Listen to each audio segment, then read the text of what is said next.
we hear you now? I don't know if you were talking before.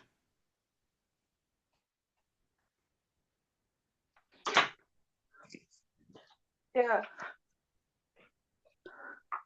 Hello, sir. Can you hear me? Yeah, I can hear you now. Sorry, the network actually disrupted me before. Okay.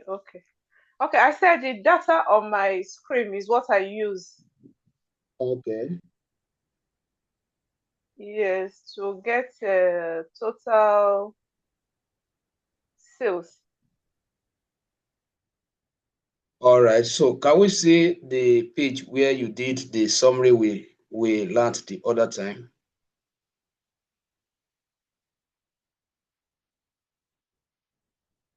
Can we see your summary page where you did some totals?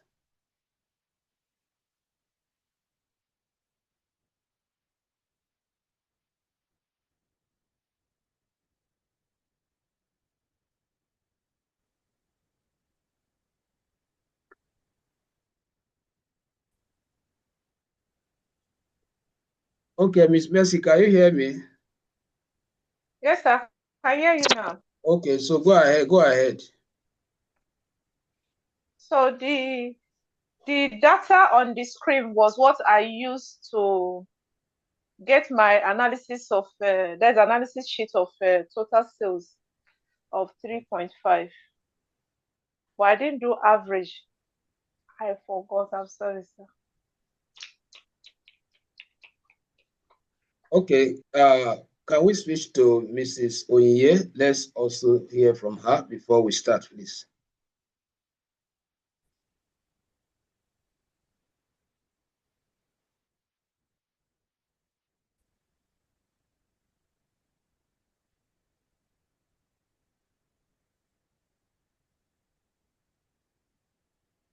Mrs. Onyie, are you with us?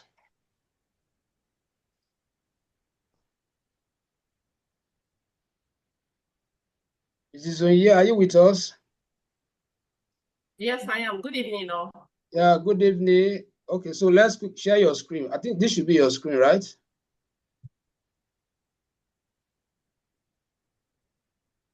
So I guess this should be your screen. Okay. Please, can you communicate what you did, please? Let's be hearing you. Okay. Okay, these are my data collection page. So here, I did total sales, total quantity, and average sales. But I don't know if I can be able to ask questions here too.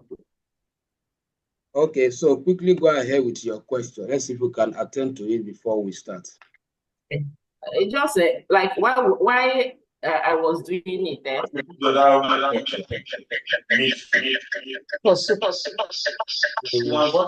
A distracting sound or background there. I don't know if you can manage it to avoid distraction. Thank you.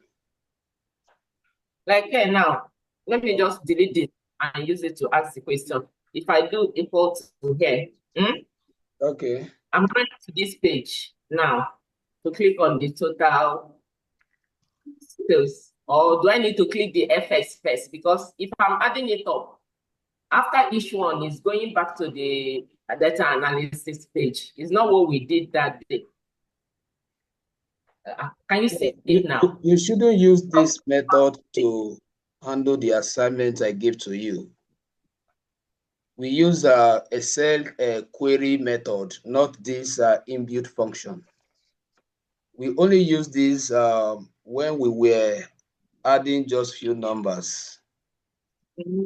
Because this one will not allow you to select range of values. That is why this is not the best recommended option for the type of submission you want to do. So this you can't use this. That is tedious. Yes, you can't use this. What we did was we use a cell inbuilt function, though we are still going to talk about that in this section. Is it the one we use? We type sum, and then we activated the parenthesis bracket, and then we have to go back to the entire data and select the range of cells you want to sum up. Good. Right. Yes, exactly. Then you press Good, good. Then still press it one more time so that it can capture future entry. Yes. The entire row, right? Good. Now press enter here. Press enter. Press enter. It will output the result. So there is an error. There is an error. There is an error. Now, can you clear it and start all over? Let's quickly resolve that before we start. Okay. Clear the whole of the values you have there. Now type SUM. Type SUM. SUM as in sum. Equals to first. Equals to first. The SUM. Then complete it. Double tap. Double tap there. Good. Now switch to the data sheet. All right. Now go up. Just press the control and shift. Good. Now select the first value. Good. Now hold down the control and the shift and hit the down arrow button. Hit it one more time. Press enter now. Press enter now. Okay, so that is the value. So that is the value. So I hope it's clear now. Okay. I'm seeing the argument now. See the first one, the argument is showing some. Yes, then this exactly. one is showing that's inbuilt. Okay. Thank you. So all you need to, yes, hope it's clear now. Yes. Because I was thinking that it's very tedious. If I have so many data, will I go and be clicking them? No. You don't have to do that. All right. Just unshare your screen. Let me share my screen so that we can start.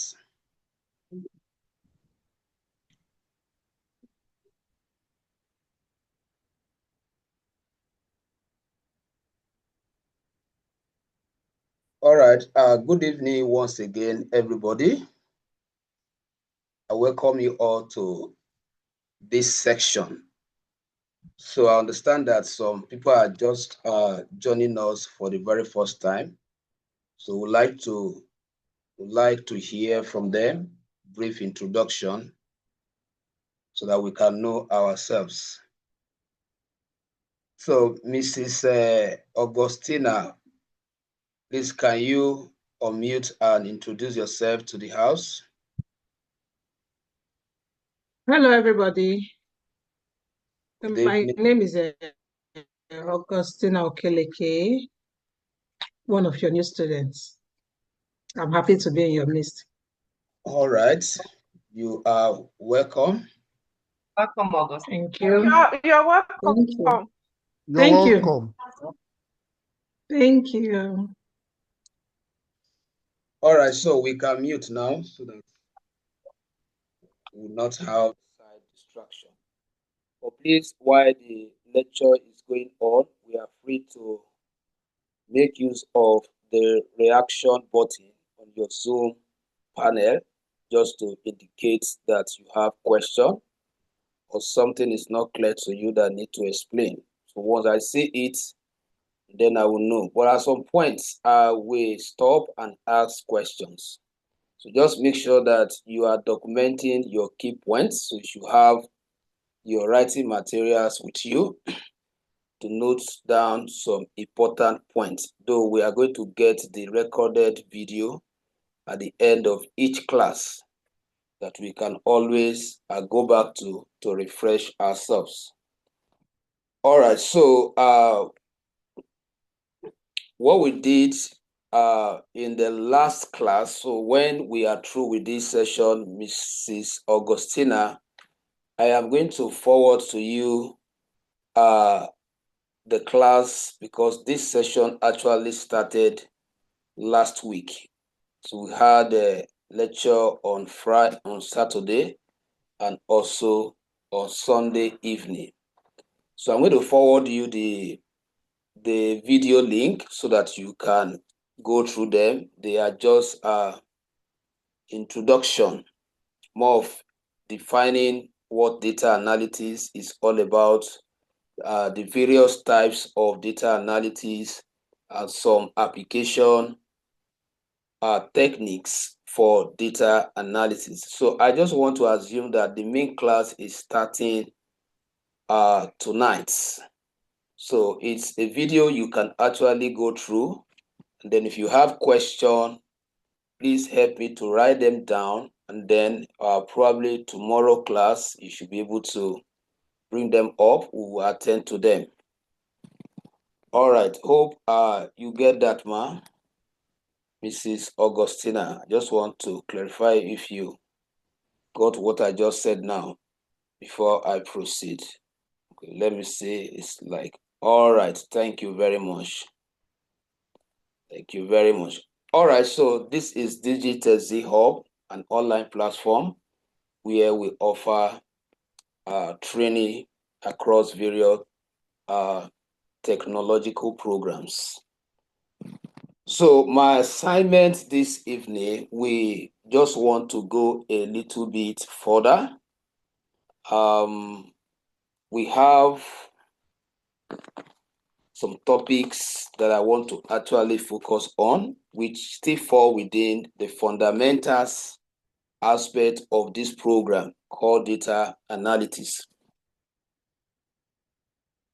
So in the last class, just to do a kind of 5 minutes recapping, in the last class, we introduced to this field called data analytics, where we define data analytics as the process of examining data in order for us to draw meaningful insights or actionable insights that can influence decision making positively.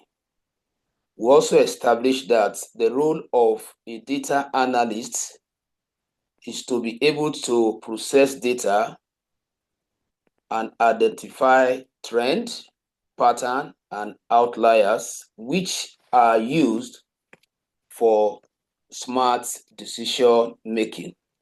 We also talk about various types of data analysis, where I talk about descriptive data analysis, which is the kind of an analysis where you deploy some techniques in order to explore insights from a given data set.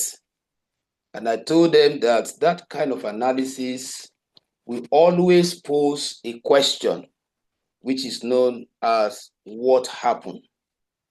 Then I also talk about diagnostic analysis, where we discuss analysis that defines how it happened. We also talk about predictive analysis. This is the type of analysis that define what will happen, which is usually referred to as future projection. Now, we also talk about the prescriptive analysis. This is the one that talks about what to do to either stop reoccurrence of failure or underperforming variable in your data. Then after that, we talk about various data analytics tools which are out there that can be used by a data analyst to be able to achieve the three core things we look for in a data, such as identifying pattern, detecting trend, and also identifying the outlier or the correlation between the difference between the highest performing variable and the lowest performing variable. Now, we also mention different tools like Advanced Excel, which is part of what you are going to learn in this program, how you can leverage on some of the advanced features, which are AI oriented functions in Excel that helps us to perform mostly exploratory and statistical analysis. We'll also look at Python as a core programming language, which is also used in the field of data science, which envelop the data analysis. Then we'll also talk about SQL, which is known as SQL. That is a database management language, which we can actually use to write query statements that can be used to identify trend, patterns, and outliers. And then, of course, we will also look at another powerful tool for visualization, which is called the Power BI. So these are the tools that we shall be looking at. And then, like I told them last time, probably tomorrow, I want to see how far I can actually go with tonight's section. If we will have been able to learn something tangible that we can start publishing in our GitHub account, so that we can learn how to collaborate.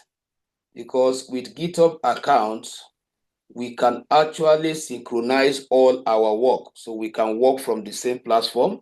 You should be able to edit my code, if possible, from your end, and also yours from my end, so we can collaborate.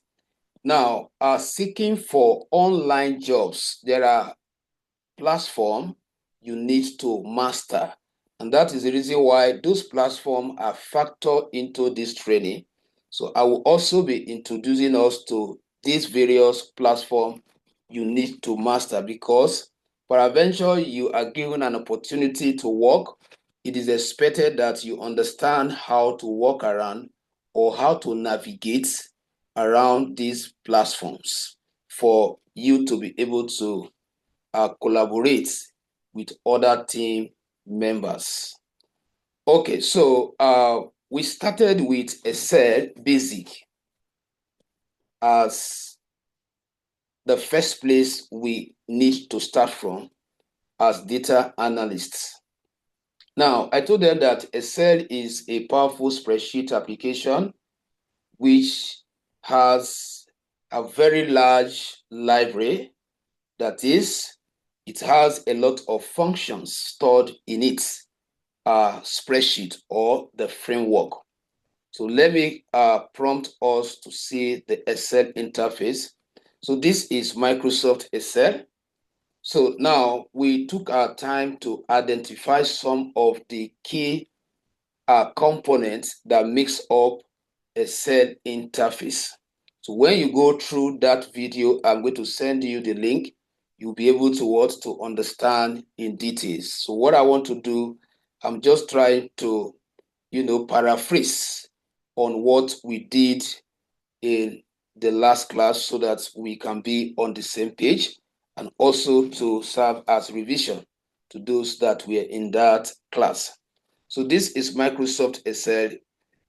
We were taught that the very first part of this application where I'm navigating at is known as the application title bar. And I took my time to explain various functions you can access across these features that makes up a cell interface.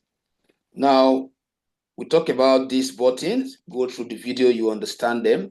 We also talk about the tabs.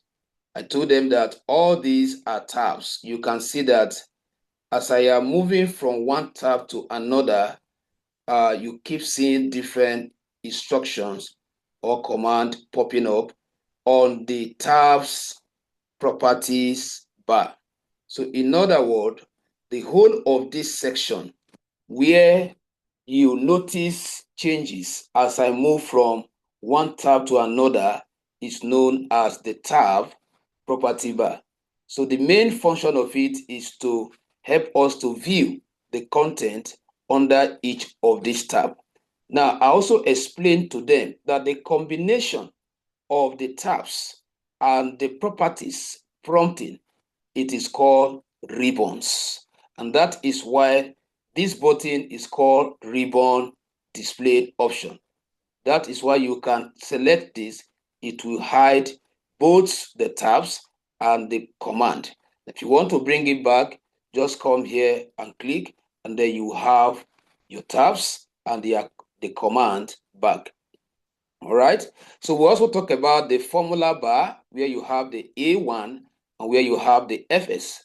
So I describe the whole of this part as the formula bar. Now, the formula bar plays a major role as far as this application is concerned. So with the formula bar, I can actually construct formula which are called query formula. So in Microsoft Excel, we have two categories of formulas. We have some formula we refer to as inbuilt formula. These are formula that has been pre-programmed in the Excel function library. And we also have another set of formulas that you as the user need to construct based on the tasks you want to perform.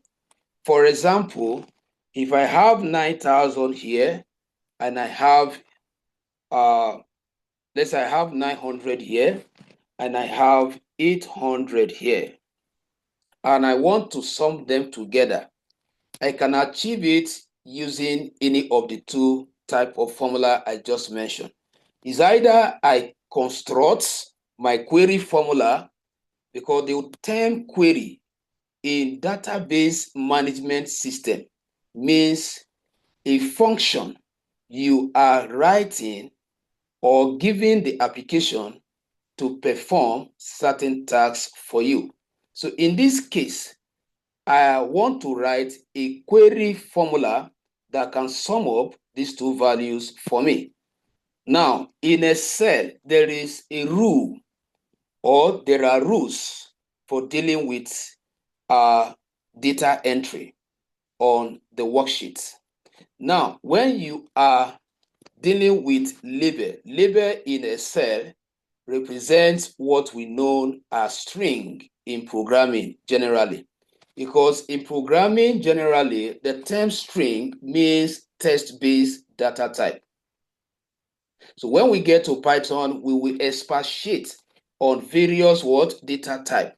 So the reason why I will be using some application terms instead of core programming terms while I am on Excel, because Excel is an application.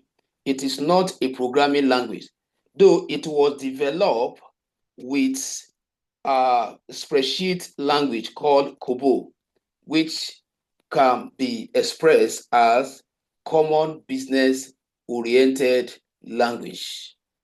Now, when we use the word label, we are talking about a text data type. For example, if I type Prosper, Prosper is a data type called in Excel label.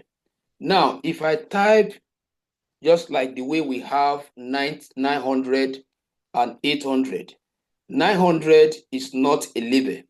800 is not label. They are what we call numbers in programming. Now, when it is a whole number, it is referred to integer in programming. Now, when it's a decimal number, for example, if I have 90.5, in programming, this is referred to as floating number or double. But they are all in the family of number data type. Now, I am giving this breakdown so that you know why whenever you are entering formula, there is need for you to maintain the order or the rules. Now, when entering label, now that you understand what label is in Excel, you don't need to follow any rule. All you need is just to simply type, whether in uppercase or in lowercase, you will get a response. It's not going to output an error. Now, the same thing applicable to number data type. But when it comes to formula entry or formula management in Excel worksheet, there are rules you need to abide to. Rule number 1 is that if you want to perform a calculation or you want to write a formula, being it an inbuilt formula or the query formula, you have to start by writing equals to. Is part of the rule that need to be followed. I hope you are with me. Let me get a response, please.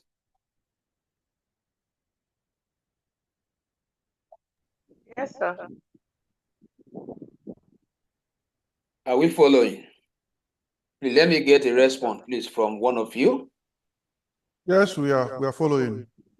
We're following. All right. All right. Okay, so now, whenever you are dealing with formula as a data type in Excel, the rule says you either start with equal sign or you start with plus sign.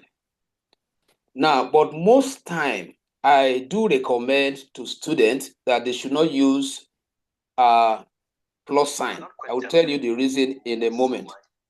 So let's assume I want to add these two values and I don't have an idea of any Excel inbuilt function. So I can simply reference their argument. So this is where I'm going. These are some terms you need to understand. So what do I mean by argument? Argument in Excel means the cells range. Where are the values you want to add up are located within the worksheet. For example, the argument of 900 is what? F and then what? 5. So which means that there is what we call variable. Variable in programming are used to hold values. Now, if I am asked, what is the variable name that is holding 900 in Excel? The name is by tracing the column where the value is as against the what? The number where the value is. Because the alphabet represents the columns, while the number represents the rows. So if you trace 900 up, that is column F. If you trace 900 down to the number section, that is 5. So as an advanced user of Excel, I don't need to type F5 before I can reference the cell where I have the value I want to use for my calculation. So what I need to do as an advanced Excel user, just select that number. By clicking on it, it will automatically extract the argument. So that F5 you are seeing is called argument. Argument is what tells you where is a value within the worksheet, because the worksheet is very large. In a single Excel sheet, we have 1,048,576 rows, which means that right now you are seeing only from 1 to 22. So it still continues down to 1,048,576. That is what we are saying, which automatically translates to a Excel single sheet being able to handle or to process 1,048,576 records. So just imagine you have a supermarket. It then means that if you have customers within the range of 1 million, Excel single sheet will be able to what? To manage or track their sales inventory. That is what we are simply saying. So you can now begin to see why it's recommended for us as data analysts as a tool for analyzing data. Why? Because it has a very large workspace that can help us to hold large data sets while exploring insight for decision making from there. Because in this field of data analytics, irrespective of any tool you are using, you are expected to identify what we call the framework. So what is framework? Framework is an interface, a platform that hosts the data for you as an analyst to be able to what? To derive your insights and identify your patterns, your trend, and other relevant information. So you need a platform that must hold the data. So you cannot recommend Microsoft Word because Microsoft Word page is so small. So one of the main reasons why Excel is recommended to us is that it has a very large working environment that can hold large data for us. Now, with that acknowledgement is the reason why you must understand argument, because you need to know where exactly you are per time. That is why this F5 is a way of you knowing that within that large environment, the value you want to work with is located in F column and in what? Row 5. Now, using that idea, I will now add my operator. So they are what we call operator.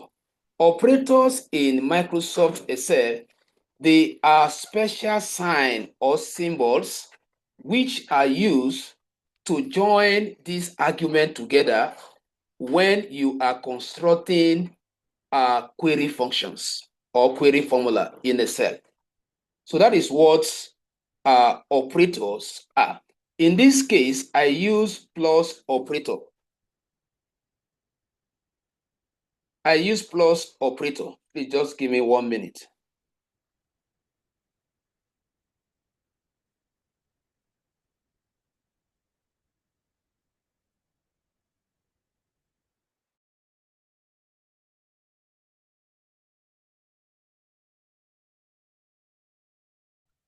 Okay, so I was talking about the operators.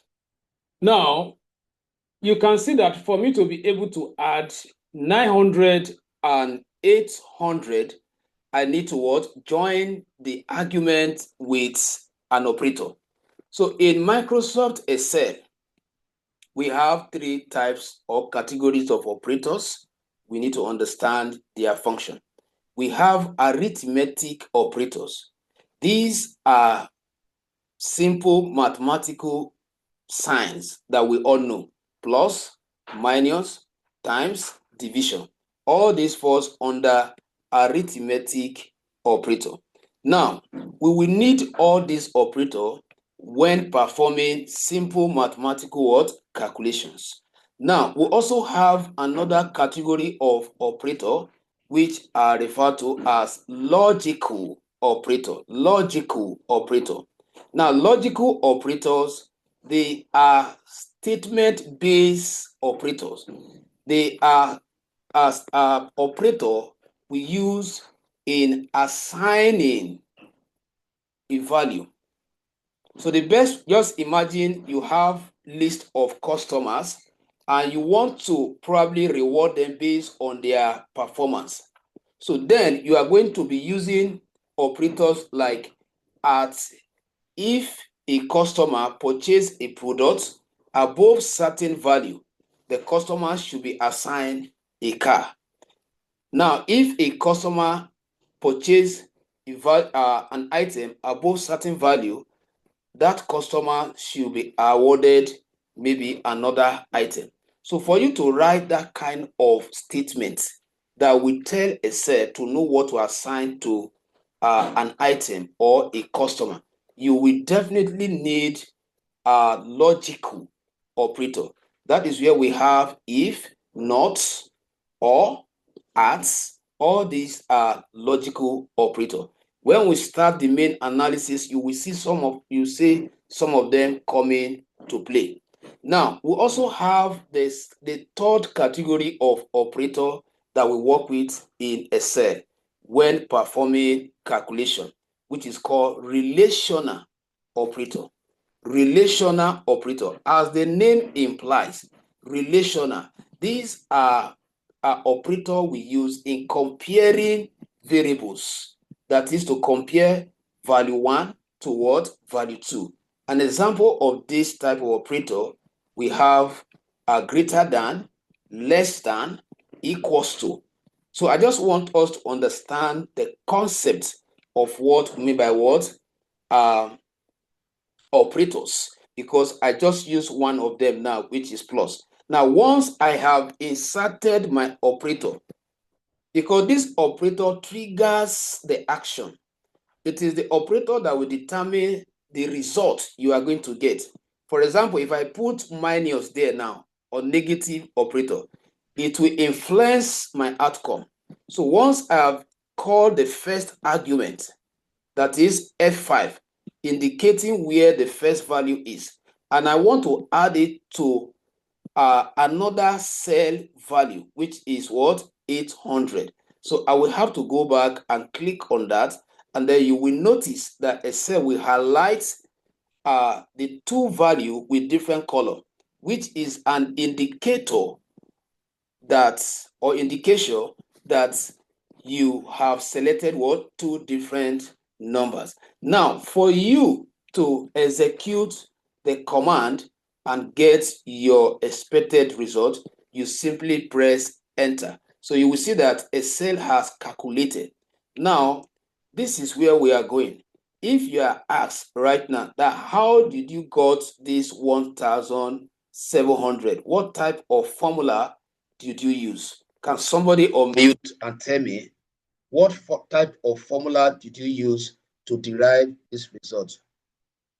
Somebody should unmute and tell me. Remember, I told you of two types of formula you deal with in Excel: query formula and inbuilt formula. So I'm asking, which of them did we use to derive our answer? Somebody should unmute and tell us.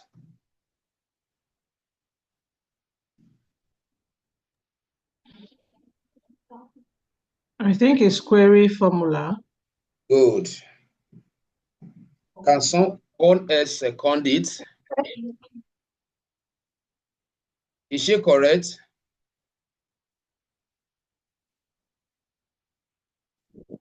Yes. Okay, so Miss Mercy, why did you say she's correct? Can you prove it?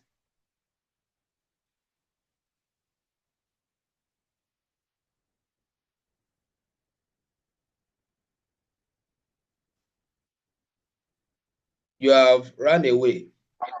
Please, can you help yourself, Mrs. Augustina? Help yourself. Why did you say I'm assuming it's a query because we imputed the equal sign at the beginning of the. Okay, now let me prove you wrong if that is the reason why you said it is query. I can do something like this equals to, and do something like this, sum, and highlight these two numbers and press. So can you tell us the difference between query and what did you notice? Because we got the same value. Both of them involve writing the equal sign, right?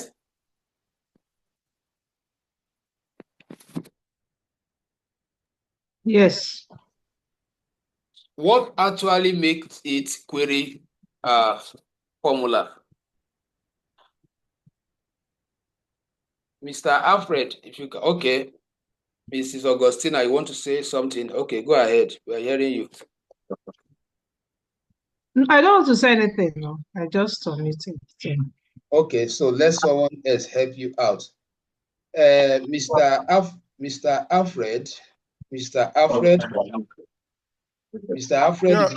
if you can hear me, can you tell me the difference between the formula I use here and the one I use here? As I'm selecting that, you are seeing their formula on the formula bar. Yes. So what is the difference between this one and this one? with this, you manually added the two arguments. But with this, with the second, this one, you automatically highlighted it with the instruction sum. So, but in this sum, you can add more than a number of them together without having to call them individually. All right. Is Mrs. Onyeye still here? Mrs. Onyeye, please, can you unmute and tell us the difference between this and this? You are all making points, but I want the point to be precise.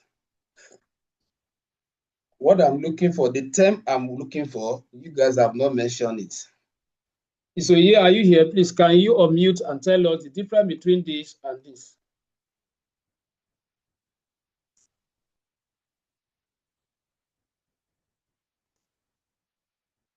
Oh, it's like she's not here. Okay, so let me just explain to us so that we can proceed. I'm here. Okay, I'm just trying to know how to the difference between make the arguments, because I know you said it when I asked that question earlier. Okay. Okay, now if you look at this is query formula. Why? Because you constructed this formula by yourself, right? This very one, you constructed it by yourself. It wasn't Excel that gave it to you. You use your technical skills to be able to what? To define that function compared to when we imputed an inbuilt function, this sum. So we called it, this function has been programmed in the Excel spreadsheet. So what we did is to invoke it, is to access it and pass in data to calculate for us. But this very one, we constructed it by ourselves. Now, sir, at what point I should use this and at what point I should use it? If the values are much, let's assume that you want to add 1 million values in a column or in a row, please, you have to use this inbuilt. Now, we use this method when the values are 2 or 3 or 4, not when the values are large. That was the reason why I corrected Mrs. Onyeye the other time when she was trying to use this method, leveraging on this FS, that we have to come and be picking them one after the other. So the purpose of this method is where you are adding few value. Okay, so but if you want to define range, that is a very long range, then you have to use the sum function. We'll talk about that. All right, so now we want to switch the gear to the assignment of tonight. So what I'm doing since indirectly is to paraphrase on, okay, somebody, okay, thank you. Okay, so now we want to switch into the main topic for tonight. So let me go to my slide so we can start writing. So tonight, our focus is what we call data wrangling. Data wrangling. So in the field of data analytics, there is what we call data wrangling. So it's a term that you must know, whether you are dealing with Python, whether you are dealing with Excel, whether you are dealing with Tableau, whether you are dealing with SPSS, whether you are dealing with Power BI, data wrangling is data wrangling. So, but what is paramount is that across these tools, you must have the technical skills on how to perform data wrangling or mugging. Now, let's quickly look at the simple definition of what data wrangling is. Data wrangling, sometimes called data monging, is the process of turning raw, messy data into a clean, well-structured format that is ready for analysis. Now, there are rules that guide our operation as data expert or data analyst. Now, you might just be given data set. For example, now, let me just open a data set by the side that we can always switch to explain some of these things I want to talk about. So let me just quickly call data from my desktop. I think I have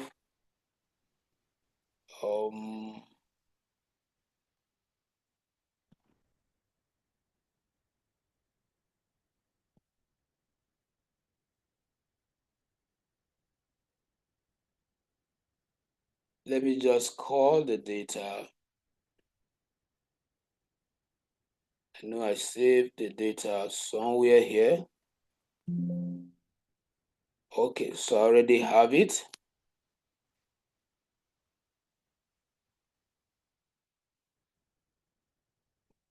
Okay, so what I'm going to do, let me just open it directly from here.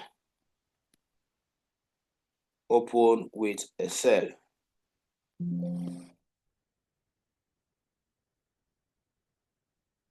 Okay, so say dialog box is open now. So I'll be working with this data at some point. I'll fall back to the data to explain certain things I will be talking about. Now, in this field of data analytics, it's about giving you data by organization. It is not about you generating or formulating data. You cannot actually formulate data. You are expected to be given data collected from a live event that happened in an organization. Now, because they don't have the technical expertise for them to be able to what? To process insight that can influence their decision making positively. That is why your service will be needed. Because they believe that you must have attended training like this, where you must have been equipped with certain expertise to be able to what? To look at data with certain perspective and be able to identify what could guide them in decision making. So, for example, there is a standard of operation. Like I told them in the last section, I told them that we work like the medical personnel, the doctors. When a patient is brought to them, they don't start, admitting drugs immediately until they perform some scanning, until they run some tests on that patient before they will be guided on the type of drugs to give to that sick person. So that is how we work. So I use this analogy so that you understand the way as a data analyst you are supposed to operate. Now, if you are given data like this, you should never assume that there are no errors. That is going to be a very expensive mistake. And now I want us to understand that we are the best people to be hired to work in organization admin department. That is why if you see any company that is breaking even today, find out they have a very smart data analyst that is actually helping them based on the insight he or she is deriving from their data subsequently for them to be able to want to make a profitable decision. Now, when you are given data set, you have to perform what we call data inspection. Inspection. There is need for you to inspect the data. Why? Because number one, You are not the one that computed the data. There is a field called data entry. Data entry. These are personnel in this same field of data analysis that are saddled with the responsibility of constructing or bringing the data or building data system that can be used to collect data on a regular basis. So the person that put this data together, the person that designed this system, that has helped this organization to be able to calculate their profit, to be able to what? To know their total revenue, to be able to know their total cost, to be able to know their unit cost. There are a lot of calculation. Sometimes the person must have performed what? Query formula, or some other words, inbuilt formula, before he or she could arrive at this value. Now, when this data is given to you, you must what? Perform data wrangling. Now, let's go back to the slide so that we can explain it further. So I said data wrangling, sometimes called data monging, is the process of turning raw, messy data into a clean, well-structured format that is ready for analysis. So it's part of your job description. It is your responsibility to clean your data. It's a skill set in this field. That is a job description of someone in this field. Somebody can just be employed for just cleaning data for the chief what? Analyst. That is a job description of some persons. You will see some remote job advert there. We are looking for a data cleaning expert, not looking for a data what? Analyst. Because they understand that the data cleaning role is very crucial in this field. When you analyze corrupt data or unclean data, you have already planned to fail. Definitely, your statistics will be wrong. Your statistics will be wrong. That is why in the field of data science, we spend 80% of our time to perfect the data, and then 20% to pass the data into a trained model for analysis. Okay, so that is what we want to focus on. So everything I want to teach us in this section is about skills that you need to be able to put your data in good shape before you can commence your analysis. Okay, so I believe there is no question. Any question on that before I move to the next slide? Do we have questions or any question, please? No, no question from me. Mr. Alfred, please, can you come again? I said no question from me. Okay, thank you very much. Now let's move forward. Now, let me quickly go to the next slide where I think this is a slide. Okay, these two slides are actually saying the same thing. So what I want to, let me go back to this where I use shape or graphics to explain what I'm talking about. So data wrangling involves publishing, discovering, validating, structuring, enrichment, and cleaning. So all these, they are operations that falls under what? Data wrangling. So the first thing we want to learn now is how do I get data from different sources? That is the first priority of a data analyst. If you are employed tomorrow, how do you get data? Which sources are you going to get the data from? Because until you have data, you cannot function. Data are our food. Without data, we cannot do anything. Okay, so now let's quickly look at how to get data set from an open source called Kaggle. So Kaggle is a platform, is an open source. When we say open source, it means it is free for you to download well-structured sample data for practicing So as you are learning like this, you must know different platforms, because you cannot actually walk up to a company and ask them to give you their own data. For security reasons, they will deny you access to their data. So that is why a different platform has been created, where some companies that probably have concluded that those data are no longer useful to them, they can publish them, and then for data analysts that are learning like this can always access and work with, because you are not supposed to just formulate data on your own and use it for analysis. It's not going to be well structured, and you are not going to be able to draw reliable conclusions. So let's quickly start the practical steps on how to get data from a website called Kaggle. So now, Kaggle, like I said, is a website, is an open source, that is, it is free for you to visit and download data from that platform.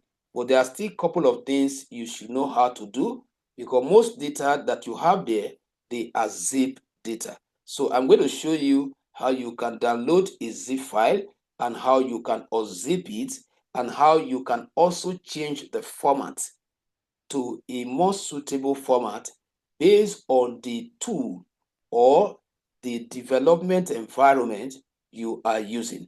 Like as we are using Excel, most of our data are to be in CSV, that is comma separated value, or pure Excel data. Okay, so now how do I start? You open a browser. I hope we are all writing down our steps now, because I'm going to give us an assignment based on this. So you open a browser, and then you simply go to the website www.kaggle.com.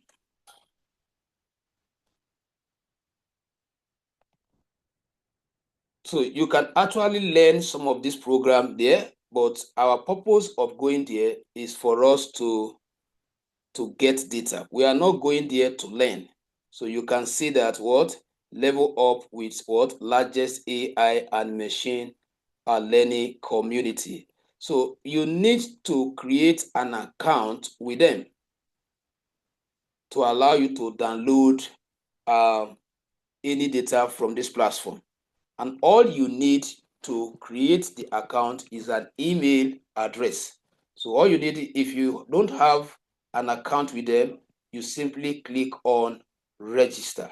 So once you select register, they will prompt you different ways or method you can actually own an account with them. It's either you sign in here, or you register with your Google, or you register with an email. So once you click on any of these options, they will ask you to input your email, and then you create your password. It is not necessary it should run with your real email password. It can be another password. But mind you, whatever password you use here is the password you will always need to log in whenever you want to get data from this platform.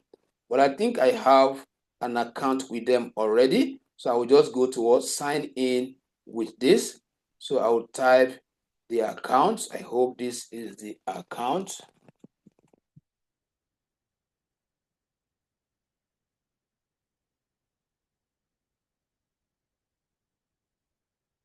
So prosper.egwero@yahoo.com. I think that is the email I use.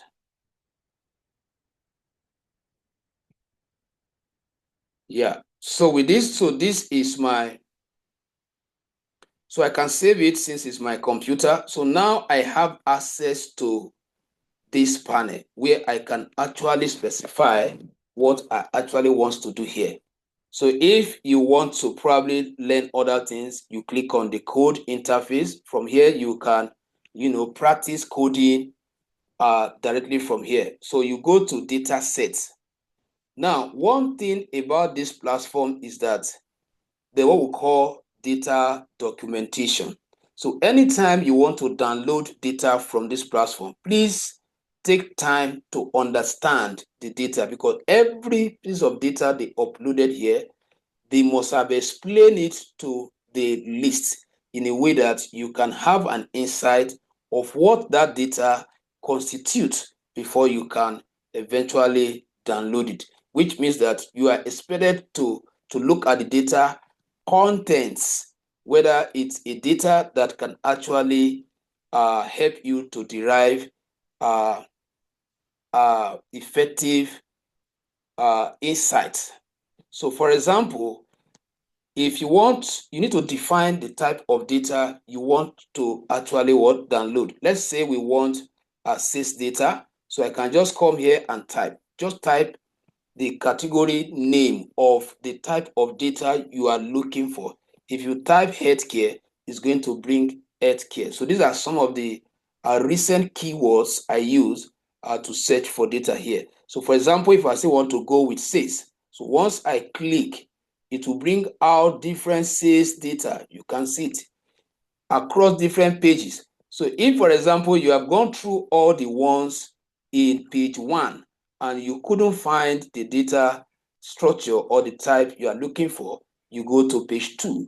So from page 2, we still prompt you the same related search word about sales. So if you cannot find it here, you go to page 3. So we have different pages just for you to know the volume of data you can actually take advantage of from this platform. So a data analyst should not complain that he or she does not have different data set to work with once you have an idea on this platform.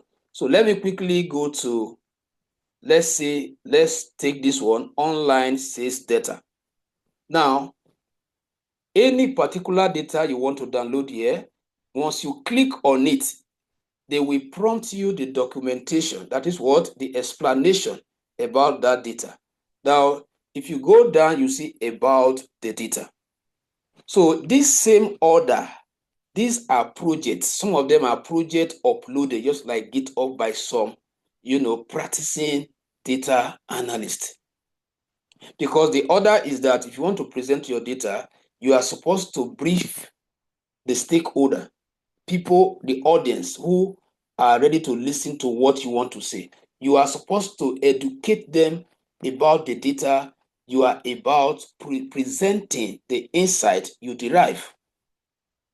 Because at some point, we'll be presenting our insight, and that is why I'm trying to explain all this. So at some point, I'll give us data set. I can give all the same data set, and then everybody will analyze it and come up with their different insight. So I will now begin to correlate. I will now, check your insight, compare it with another person's insight. So at some point, you now know what you did not do right and what you probably would do right. Now, you are to start by telling us what is the data all about. You can see the same format they follow here. So you read through the meta information, which is this. Within this, I have added 2 data sets for online sales data. These are helpful to generate dashboard on Power BI. So you can see that the person that published this data is telling us that the best tool to use or is giving us an insight of the tool he or she used. But that does not mean that you cannot use it on Excel. Order.csv contains. So this has also pointed out the formats the person used in uploading the data, which means that what? It is a CSV data set. What does CSV mean? Comma separated value. Sometimes we can also refer to it as common separated value. It is one of the formats that Excel have its extension. We'll talk about that when we get to how to unzip and all of that. Now, order ID. So you can see this is where it's telling us the header, the attributes that makes up the data. Now, there is what we call, or let me just define it here because we need to get familiar with some of these terminologies. Every field have their terms. And when you are learning any IT skill, please make sure that you also learn the terminology, because sometimes when you go for an interview, they can screen you out just because you are not able to speak the right term. For example, in this field, if the word data set and data frame are used, how will you differentiate them? Please, I would like somebody to unmute and tell me the difference between data set and data frame, because these are some terms I'll be using. So let me make sure that we get them understood. Somebody should unmute and tell us, what do you know about the difference between data set and data frame?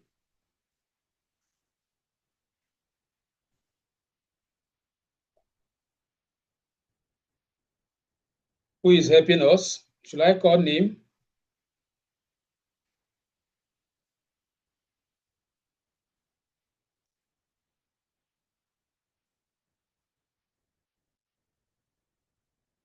Okay, so since nobody wants to talk, let me call name. Mr. Alfred, what did you understand as the difference between data set and data frame? Please, quickly.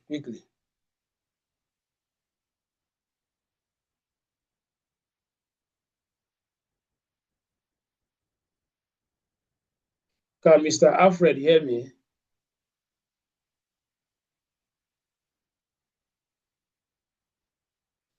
Okay, if Mr. Alfred cannot hear me, I believe you guys are hearing me. Okay, Mr. Alfred, you can go ahead. Yes, I can hear you. Okay, go ahead, sir. The data frame is a specific in-memory structure. In-memory, the data is in the memory of a given,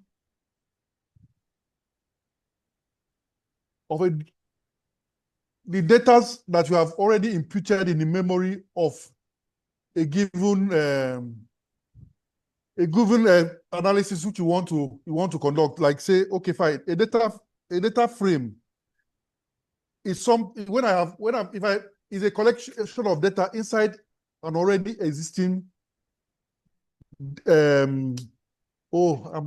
don't know how to get the right word, but it is Okay.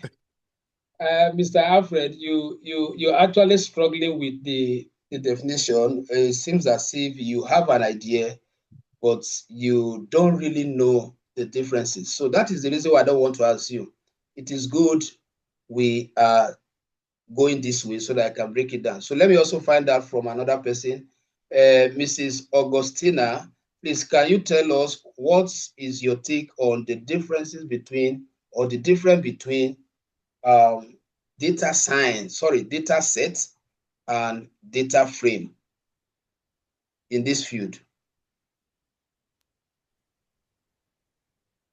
Okay, in a layman language, I'm just guessing. I think data set is more like the data you already have existing in a tabular form, like the first data you presented to us in the first sample.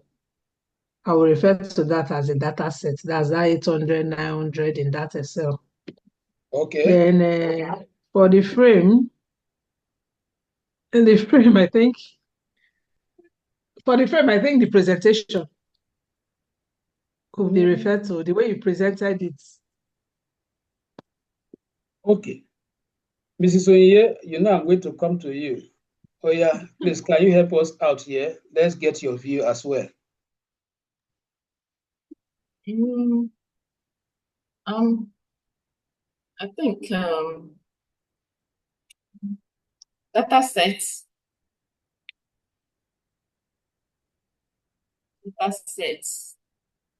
is just the data. I don't know how to, it's the data that we have, but the frame is like when it's structured. I don't know. As in the frame is, as in when you have it structured, as in organized. I don't know. Okay. It's not too bad. Mrs. Mercy, you know I'm going to come to you.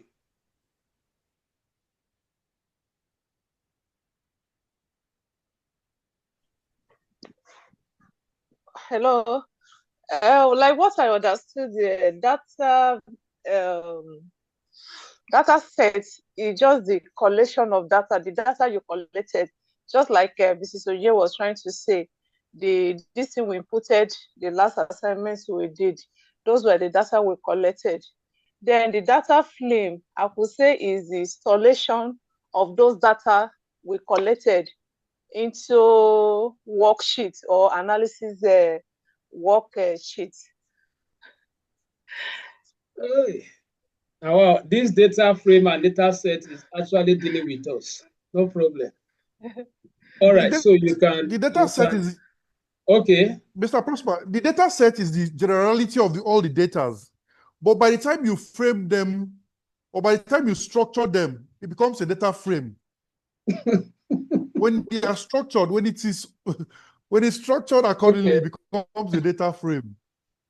Okay, so in essence, you are telling us that this particular data you are seeing on the screen, is it data set or data frame, sir?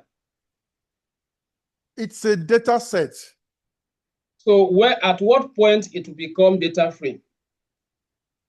By the time you start getting the aggregates, it becomes a data frame. I want to clap for Mr. Alfred. Okay, so let's just move forward. Let me just explain what data set is. Now, these two terms, they can be used interchangeably in the field of data science or data analytics. At times, an expert can use the word data set when the emphasis is on the content, that is, the collection of the headers and the rows. Let me break it down. The collection of the objects and the series. What are data objects? The principal label that explain the values in a column or in a row is referred to as what? Data object. So in this data frame, now you are getting it now, in this data frame, we have object, vision, we have country as another object, we have item type as another object, we have sales channel, another object. So which means that if I select this and I hold down my control button and also press down the shift button, then hit the right arrow button, Excel will automatically select all the headers. And then when you come down here, you will see Excel telling you that there are 14 objects in this data set. Now, the difference between data set and data frame is the focus. If you are focusing on the content, which is made up of the attribute, the header, and the record, you could say data set. Now, if your focus is on the length, how long is the data, and the height of the data, then you use the word frame. Now, how do I calculate data frame? I calculate data frame based on the numbers of headings it carries and the numbers of rows it has. For example, now we just find out when you select across all the objects, you will know the what? The width of this data. Now, if you now want to know the height of this data, which it should be measured by the record, you click on the first record, you hold down the control button and the shift button, you press the down arrow button. It will select from the beginning till the end. And then when you check here, Excel will also display that you have what? 100. So which means that the data frame, let me use my annotation to explain it. This is what we are talking about.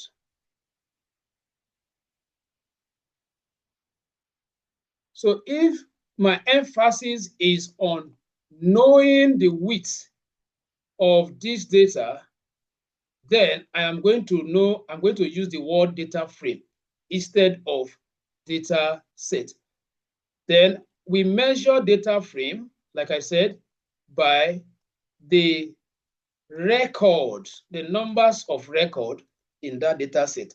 But if my focus is on the contents, what I have under each of the column and what I have in the row, then I could use the word data set. So I believe that is clear. Let me get a response before I proceed. So there are two words you can actually use without any alarm, but it depends on what your focus is. Is that clear, so that we can proceed quickly?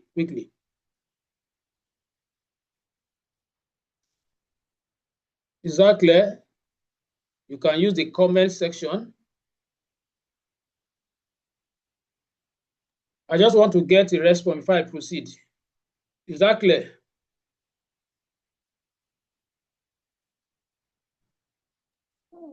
No, please. It's not clear for me. I'm still confused. Okay, good. Now, what we are saying is that if you use the term data sets, you are simply talking about the collection of values in a column and the collection of values in a row. That is when you use the word data set. That is, you combine different values in a column and different values in a row.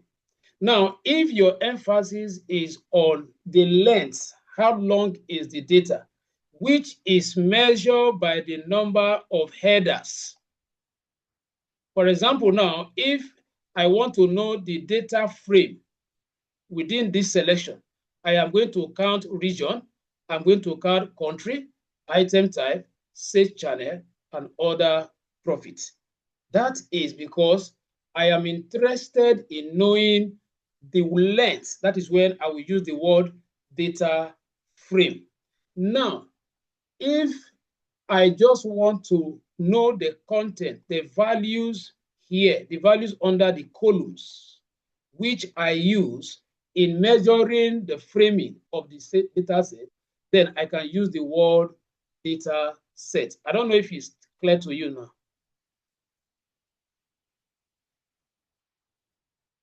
Madam Augustina. It's clear now. It's clear now. All right. Okay. Okay, good. So let's proceed. So now we are still wrangling data. We are trying to sort or get data from an online platform. So I was talking about the documentation you need to go through before you proceed to downloading the data. So if you read through, you will see this person. You can see this is the person's profile or portfolio. So this is exactly what I'm talking about now. So if this person is seeking for an online job, the first thing they are going to ask her or him is, can you share your portfolio with us, where you have embarked on some projects and you have finalized them and uploaded. So if you click on this link now, it's going to take you to her own portfolio. So she uploaded it here and also referenced the link to her portfolio in case you want to see other things she has done. Now, this is where he or she started talking about the detail. The volume of the data we are about to download is 63.38 kilobytes. Now, some details about the title. You can see some of the analysis she did as she tried to use a graphical visualization to explain them. So these are some of the analysis she have done on the data. But for us, we just want to download it. So if after you have studied the documentation of whichever data you want to download, you now come to this section. If you want to view the code the person used, at times you can come here and learn certain skill. You can come here and emulate what somebody did. But right now, we just want to view the data. So I'll click on download. Once I click on download, you can see that it's showing me the code in Python. This is Python code. Then, but what I want is to download this zip file, the one with 19 kilobytes. So I'll click on it. Once I click, I'll give it some time, it will download. So the data has been downloaded as an archive, which means that what is encrypted. So I need to what? Decrypt it, or I need to unzip it. So the next thing I am going to teach us now is how do we unzip our data, because it's part of what you need to know. Almost 90% of the data set you will access through this platform will be zipped. So it's not enough for you to just download. You must also learn how to unzip. So how do we unzip is the next step I am going to embark on now. Now, since I have downloaded the data, I will simply go to my system default download channel. That is, there is a folder in every operating system known as download. So you go to that download, you will definitely find the file there, zipped. Now, how do you unzip it? You need to install what we call decryptive software, a software that is used to read encrypted file. But every window has a default software. If you don't want to install the external one, you can depend on the Windows default zip file reader.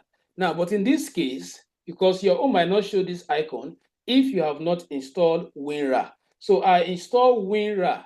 That is what WinRARE. It's called WinRAR. So that WinRAR is just like the way you have a Acrobat for reading PDF file. So in this case, when you want to read a zip file, you can download WinRAR. Is a free software you can get, or you use the system default. Now, how do I unzip? You right click on it and select extract all. So once I click on extract all, but before I do this, I need to create a folder somewhere within my system, because this is how I will accept your assignment tomorrow 8 p.m. Now, as a data analyst, as you want to start sorting out, getting data from different sources, which falls under the data wrangling, you need to have created a folder. So I can say raw data. So all the data that I'll be getting from different channels, I will direct them into this folder. So if I go back to that download folder, now I have an idea of where I am going to refer the decrypted file into, because now I have a folder. So I'll go back and right click, select extract all. Now, once you click on extract all, it's going to ask you the URL, the address, where will it be extracted into. So you click on this browse, because where you are now is showing you the last extension. So these are directories. Drive C is a directory. User is another directory. Egwero is another directory. Download is another directory, which means that this is the first directory. Inside here, you find user. Inside user, you find Egwero. Inside Egwero, you find download. Inside download, you find iCap. But this tells you that this is not showing the name of the IO folder. So until that name, the name of that folder I created, raw data, is showing in the place of iCap, you are not extracting the file into that folder. So how do I make the name of that folder to display here? I will select browse and then go to where I created that folder, desktop. Then I will search for that file, that folder name, which is what? Raw data. So I will tap it. You are not opening it. and make sure that it's showing here and click on select folder. Then you can see that now what I'm seeing as the last directory is the folder I created. So by the time I click on extract, it will automatically dump it there. You can see that it has called the folder. So there are two data sets there. We have the detailed data set, we have the other data set. So let me close this and go to desktop and double tap this. You will find the two data sets. Any question? So that is how you can download data from Cargo, unzip it into your local folder for accessing it in case you want to analyze it. Any question before I continue with the last topic? I just have one more topic and then we close this section. Any question?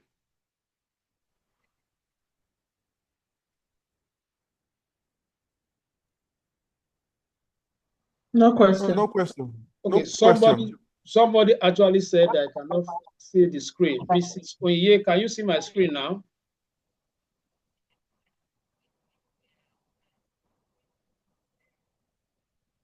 Mrs. Oye, can you see my screen now?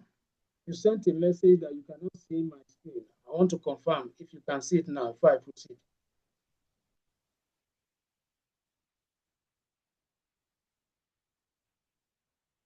Okay, so I don't think she's here, or probably she cannot hear me. Okay, so let me just continue so that we can round up and give room for questions before we end the session. So now, this is CSV data. How do I know that it is CSV data? The icon, they both have a cell icon, but you can see that the icon of a cell carry letter A. I don't know if you can see it from there. Can you see that the logo of a cell carry letter A? So whenever a file carry that letter A attached to the logo, that is a CSV data. But let me show us the fastest way you can actually know the format of a data set you want to analyze. Just right click on that data and select properties. From properties, you will know the format. You can see this is the format. So if you don't want to be using the logo icon to know whether it is a CSV or worksheet Excel file, you can just right click. If I want to check here now, I will right click and select properties. So that will give me idea of the data format. Now, the last thing we want to look at is that it's still under data monging or data wrangling. How do I convert a CSV data set to Excel, pure Excel data format? Now, it is very important you know this because there might be a platform you want to use for your analysis, and the platform could prescribe that the only data you can load in here is Excel format, not CSV. And meanwhile, you downloaded CSV. So it becomes difficult for you to find your way around it. That is why it is important when you have data in CSV, you know how to convert it to what? Excel. When you have data in Excel, you know how to convert it to CSV. So let me quickly show us that, and then we call it a night. So now, let me open it and view it in Excel. So you double click on it, it will open in Excel. So this is the data set. You can see very short data. And then let's go back and open the detail. Let's see whether there are two data sets that can actually be concatenated. Yes. So there are two different data sets. One captures one captures the product detail, while the other one captures the customer's detail. Let me check again. Good. One captured the product detail and the other one captured the customer detail. When we get to like Python, you will see how we will concatenate them because they can actually be a single data. Now, this data is in CSV. How do I convert it to Excel? It is simple. All you need to do is to go to File And then when you get to file, you select save as because you are about changing the format. You are about receiving it with another name. So you select save as. From save as, you need to point to the particular folder you want to save it. So I want to save it in the same raw data folder. So I will click on it. And then when it comes here, and you can see the save as type, the file type it came with is what? CSV, comma what? Delimited. So all I need to do to change it from this format is to click here, and then I could see other format.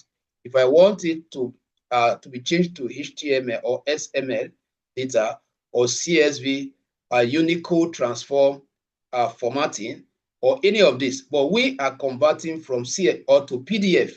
If I want it to be in PDF, I will just click here, and then if you click now, it becomes what? A PDF. These are the things you should know, because at times when you have projected your report, they might ask you to convert it to PDF and send it to an email. So these are part of things you need to know. Now, the essence of encrypting it, because the PDF stands for PostScript document file. That is what? Encrypted document that when it's being transacted to another point, in between cannot be tampered with. The receiver can only view it. So at times when you finalize your report, they will say you should convert it to PDF and forward it. Somebody want to say something? Mrs. Augustina, you want to say No. something? Okay, sorry. Okay, so we are Yeah. winding down now. We are winding So I down. would like to ask. Okay. I would like to ask if it's in PDF. If you receive in PDF, can you convert it back to CSV?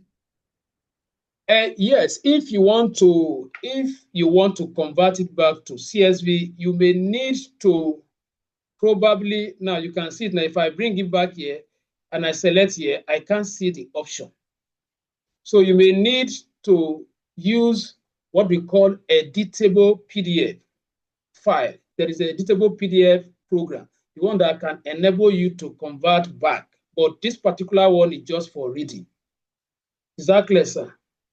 So there are two types of PDF. We have rewritable PDF and what? Read-only what? PDF. So until you have that rewritable PDF software installed, you will not be able to reverse it back. Yeah, it's clear. It's clear. All right. So now, so like I said here, so we were able to convert this CSV to PDF. Now I want to convert to Excel. So I'll follow the same process, save as, choose the same directory, and then change it from this to Excel workbook.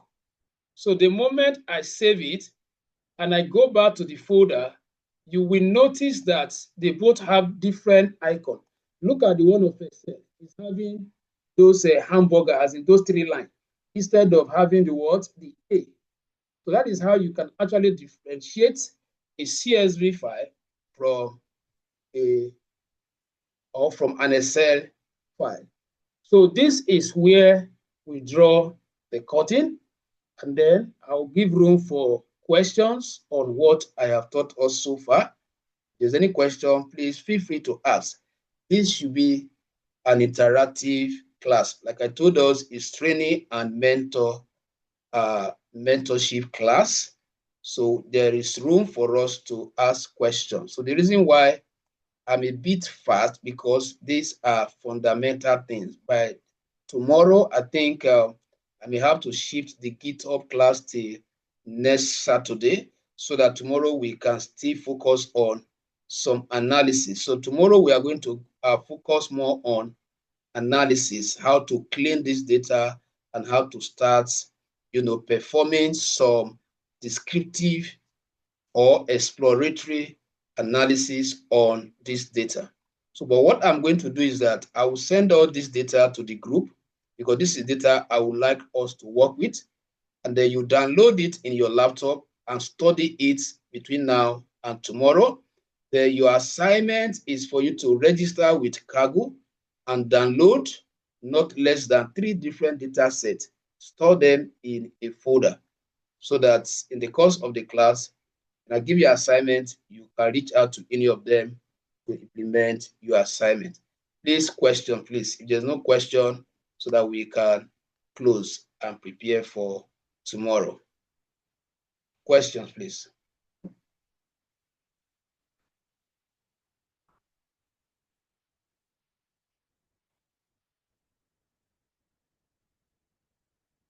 Questions? Okay, so if there is no question, it's simple. Okay.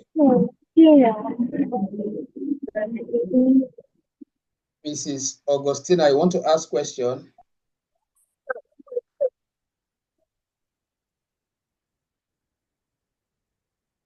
No question.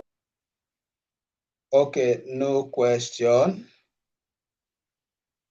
Okay, so it is safe to say that we can end the session, right? Let's all second it so that I can end the class.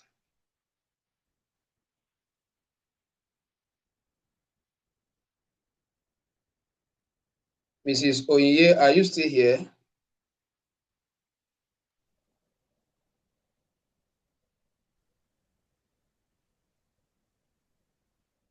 We can end this class now, sir. Okay, so good night, everyone. See you tomorrow, same time, 8 p.m. to 10 p.m. tomorrow. Please Okay, good night. And join early. Don't join late. Thank you. Good night, all. All right. Thank you very much, sir. Good night, all. Good night. Good night to you guys. All right.